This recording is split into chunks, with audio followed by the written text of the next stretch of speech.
ये voter ID का जो बखेड़ा है ये अभी शुरू हुआ है पिछले 2-3 हफ्तों से। अभी 1.5 बरस पहले बिहार में चुनाव हुआ, पूरे देश में चुनाव हुआ। उसी वोटर लिस्ट से देश की पार्लियामेंट का जो सबसे बड़ा सदन है, इस देश का लोकतंत्र का सबसे बड़ा मंदिर है, जिसके जरिए यहाँ के प्रधानमंत्री का चुनाव हुआ है, उसी वोटर लिस्ट से उनका चुनाव हुआ। अब आप बता रहे हैं कि वो वोटर लिस्ट फर्जी है, तो क्या चुनाव आयोग ये स्वीकार करने को तैयार है कि जो पार्लियामेंट का चुनाव हुआ जिसमें मोदी जी प्रधानमंत्री बने वो वोटर लिस्ट सही नहीं था? क्या वो फर्जी लोगों के वोट से बने? और अगर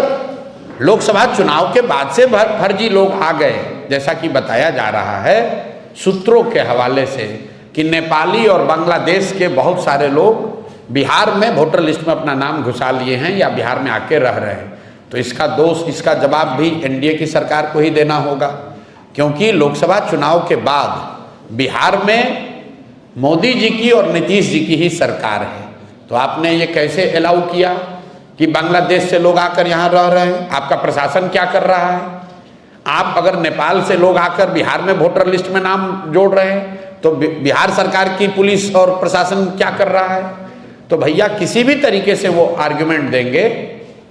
ये यही साबित होगा कि गलती उनकी है। ये पूरा बखेड़ा इसलिए खड़ा किया गया है कि एनडीए को, सत्तारूढ़ दल को ये डर सता रहा है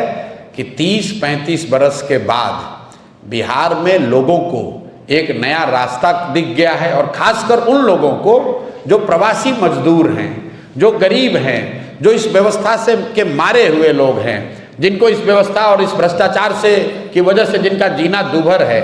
जो जानते हैं वो कभी भाजपा को, लालू को वोट नहीं देना चाहते हैं, अब लेकिन मजबूरी में देना पड़ता था, उनके सामने एक जनसुराज का नया रास्ता, नया विकल्प मिल गया है। तो अब भाजपा वाले, एनडीए वाले कोशिश कर रहे हैं कि इस तरह के युवा, इस तरह के प्रवासी मजदूर या समाज के वो वर्ग जो भाजपा एनडीए के खिलाफ वोट देने वाले हैं, उनको वोटर लिस्ट के शुद्धता के नाम पर उनको परेशान किया जाए और जहां तक हो सके उसका नाम काटा जाए।